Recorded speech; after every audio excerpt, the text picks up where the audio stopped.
दोस्तों, भोले भंडारी, मैं उस परम सत्ता को नमन करता हूँ। दोस्तों, आज मैं वीडियो में एक ऐसा रहस्य उद्घाटन कर रहा हूँ जिसको मैं वैसे तो कई बार कर चुका हूँ, लेकिन कई बार उसको डिलीट भी कर देता हूँ, सामाजिक सौहार्द को ध्यान में रखते हुए। फिर भी सत्य है जो सत्य है। दोस्तों, अब भारत में भयानक भगदड़ मचेगी।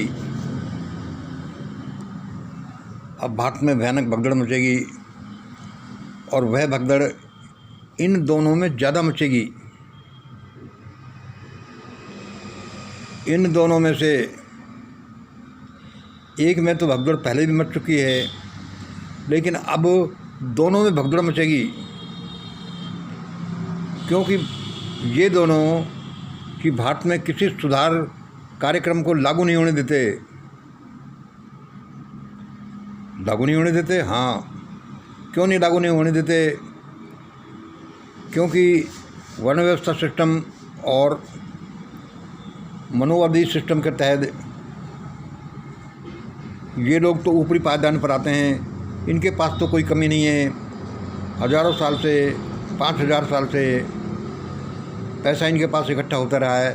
फिर पैसे को पैसा कमाता रहा है और फिर वो पैसा इनकी पीढ़ियों में ही बढ़ता आया है।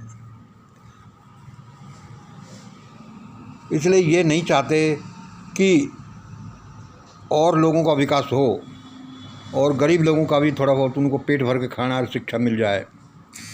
इसलिए ये स्टेटस को बने रहने देना चाहते हैं और उसको भी ख़राब कर देना चाहते हैं कि दोबारा से पुराना सिस्टम ही लागू हो जाए।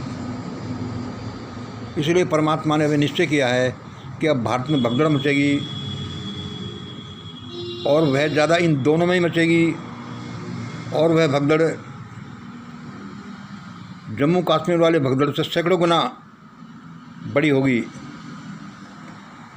तब तो एक ही प्रभावित हुआ था, अब ये दोनों प्रभावित होंगे।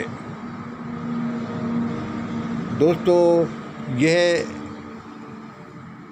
देववाणी कार्यक्रम में बहुत सोच समझ कर बोल रहा हूँ। मुझे पता है इसका अर्थ क्या है, लेकिन परमात्मा मानता ही नहीं। और क्या ये सही फैक्ट भी है मेरे अनुसार भी कि ऐसा ये होने वाला है,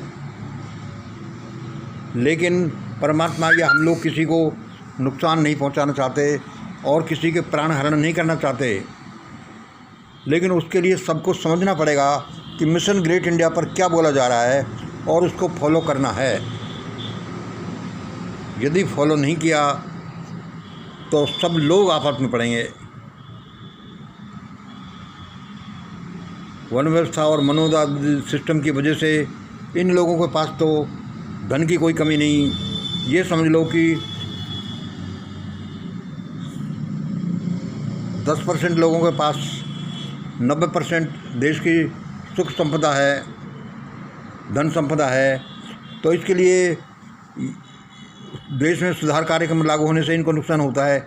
ये सोचते हैं कि हम उल्टे डिग्रेड हो जाएंगे, लेकिन इनको पता नहीं कि भगवान के टारगेट पर ये लोग कैसे हैं। इनको ज़्यादा नुकसान हो सकता है यदि इन्होंने आंखें नहीं खोली तो, क्योंकि सब भगवान के बच्चे हैं और सबको रोटी पानी, शिक्षा, स्वास्थ्य, धन, रोजगार सबको मिलना चाहिए और ये उसमें अड़ाते हैं। इसलिए ये वर्ग, ये दोनों बहुत तकलीफ़ में होंगे, भयानक तकलीफ में पड़ेंगे, भगदड़ मचेगी। मैं इसलिए कह रहा हूँ कि किसी का नुकसान नहीं हो और लोग समझें कि अब क्या होने जा रहा है। इसलिए दोस्तों, सब समझ जाइए और वही करते जाइए जो मिशन ग्रेट इंडिया बोलती है, यानी जो देववाणी बोलती है। धन्यवाद दोस्तों, आज इतना ही। जय हिंद, जय भारत।